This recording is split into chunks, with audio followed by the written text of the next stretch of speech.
So proud of my kids. A lot of times when you coach a team that doesn't have drama on your team or excuses, they can take adjustments at halftime. When you have the senior leadership that I have from Curtis Knox and Taylor Cooper, two kids that are in their fifth year, that they do not get rattled. And I think that's what we did in the second half. Give Missouri a lot of credit.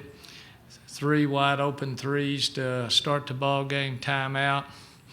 But we scratched our way back into it. It was only down 3, I think, at half, or 1, I can't remember. We made a couple of adjustments. Thanks to Taylor Cooper here, she suggested a play that we ran when I either put Cooper at the high post, I moved Danny back over to the left side, because when Anriel didn't have the wide open shot, she would pass it to Danny and set the screen, and then Danny made that shot coming right off the screen. But this is a kid that's fixing to be a coach, and she knows the game. I believe this might have been her career high, if I'm looking at my sports information guy. Is that right? No, it wasn't a career high, but a career high under pressure in the SEC tournament. You got to look at, this kid probably played 3 or 4 minutes last year in the SEC tournament. The other young lady didn't start until January. Danny Williams averaged 3 points a ball game, and she's averaging 17 now. Kyla Hillsman went from 7 to 17. We've had a team step up, take advantage of the opportunity, and get something done. Isn't that the way life is supposed to be? When your opportunity comes, are you ready? And this is why I'm so proud of this team. Winning and losing can take care of itself, but the improvement and to see kids move to that next level and play in the best league in the country, the SEC, I'm hoping people across the nation got a chance to see us. Mainly, I'm hoping all those recruits across the nation got a chance to see us, because I think we have something special at Texas A&M. Thank you, Coach. Let's open it up for questions for the student athletes. Up here in front. Hey, Coach. Todd Palmer with Kansas City Star. Anriel and Taylor. Could you just talk about the job you guys did on Sophie? I mean, it looked like the plan was obviously to double her and take her away for most of the game, but she got some buckets early, but what changed to allow you guys to start shutting her down?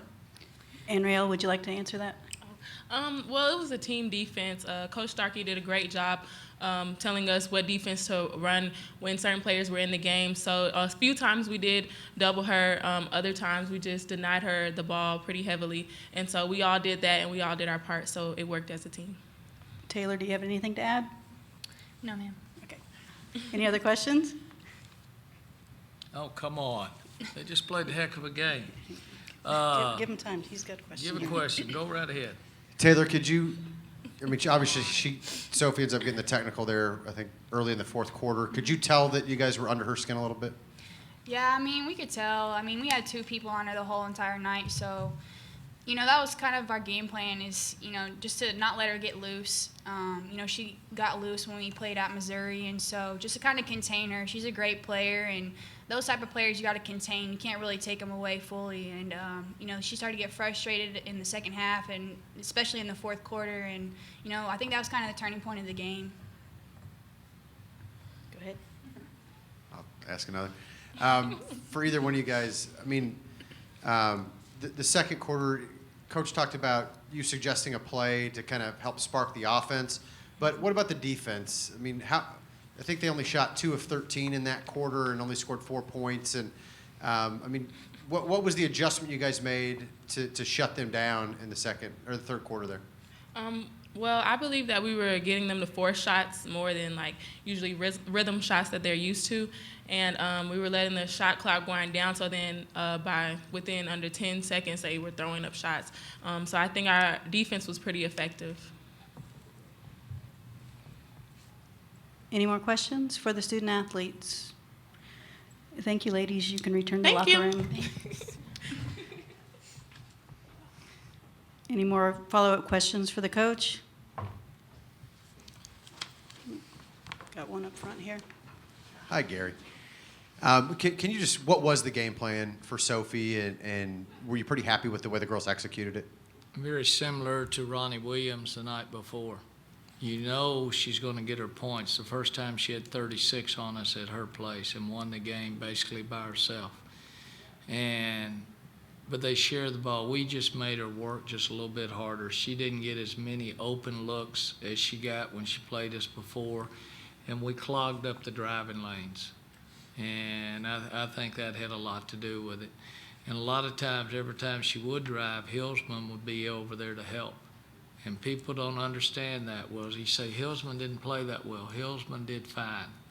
She's just gone 31 straight games and double figures. This is the first game that she didn't, but she did so much in the ball game that goes unnoticed.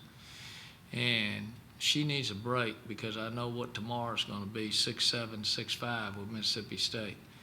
But here's another key stat. How many times in a major college game are you going to hold somebody to 8 points in the second quarter and 4 points in the third quarter? And we're not known as a great defensive team.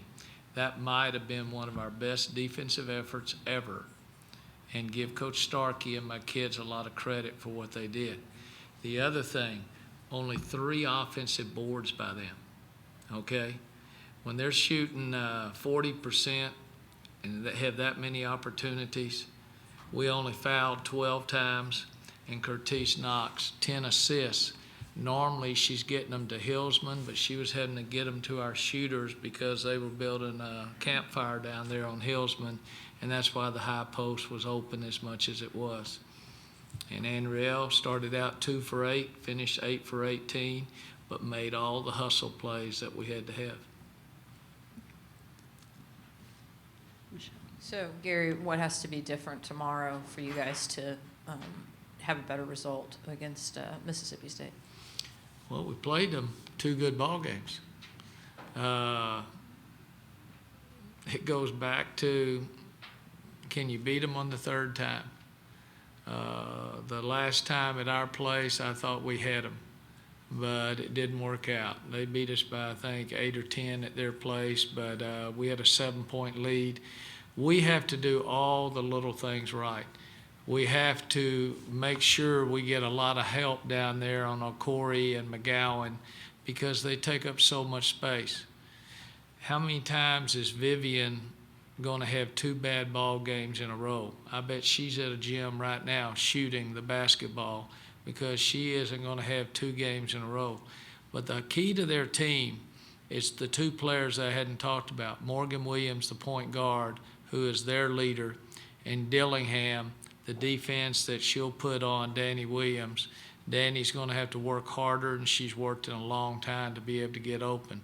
But those are the 2 players that key Mississippi State, is what they do defensively and through leadership. Vic has done a great job with that ball club, and they just wear you out inside. And that's why we cannot get into the foul trouble that LSU did today, with Mitchell getting 3 fouls in the first 5 minutes, and Hyder had 2 early on. So what we've got to do is just find a way. Hey, we're on house money. We were a 6 seed, maybe we're a 5 now. Let's go for the damn 4, okay? Well, to do that, we just need to keep on winning. And I'm having the time of my life. I've got another suit here. I didn't just bring 1 suit, so I've got enough clothes. We're gonna dress well, and I will win the dress off. I don't know about the game, but I'll outdress him.